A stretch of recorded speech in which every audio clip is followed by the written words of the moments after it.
هو اللي انت عملته في الجنينه بتاعت العمده النهارده الصبح ده يرضي ربنا يا عم زياد؟ غصب عني، انا كان قصدي اوقع الجوافيه طوبه نطت في الجزاز كسرته وعمره بقى.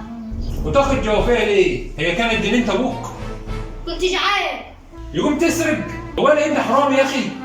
انا حرامي؟ ايوه حرام يا عم، هو اللي ياخد حاجه ما تخصوش يبقى ايه؟ اكيد حرام. الكلام ده لما يكونوا اصحاب الجنينه محتاجين الجوافيه اللي انا اكلتها، انهم ناس اغنياء ما بتفرقش معاهم جوافيه ولا شجره الجوافه حتى ولا اي حاجه. اللي انت عملته النهارده ده ما انتش داخل في دماغك، انت غلط. غلط ايوه بس مش سرقه. امال السرقه تبقى ايه يا عم زياد؟ السرقه تبقى ايه من وجهه نظرك يا عم زياد؟ السرقه لما تاخد حاجه من واحد محتاج لها. مين اللي قال الكلام ده؟ الحكم كده. يا بلاش غلبة يا اللي ياخد حاجة ما تخصوش يبقى حرامي، ربنا نفسه قال كده. مش معقول ربنا هيقول كده.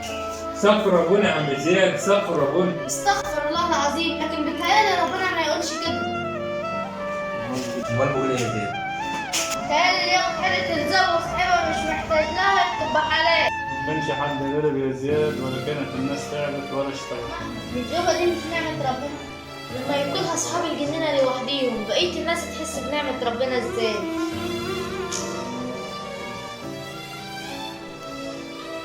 مع ضغوط الحياة والمشاغل اليومية لازم نفرغ بعض الوقت لأطفالنا ونفهمهم يعني ايه هو ديننا، يعني ايه هو الحلال، يعني ايه هو الحرام. السلام عليكم ورحمة الله وبركاته.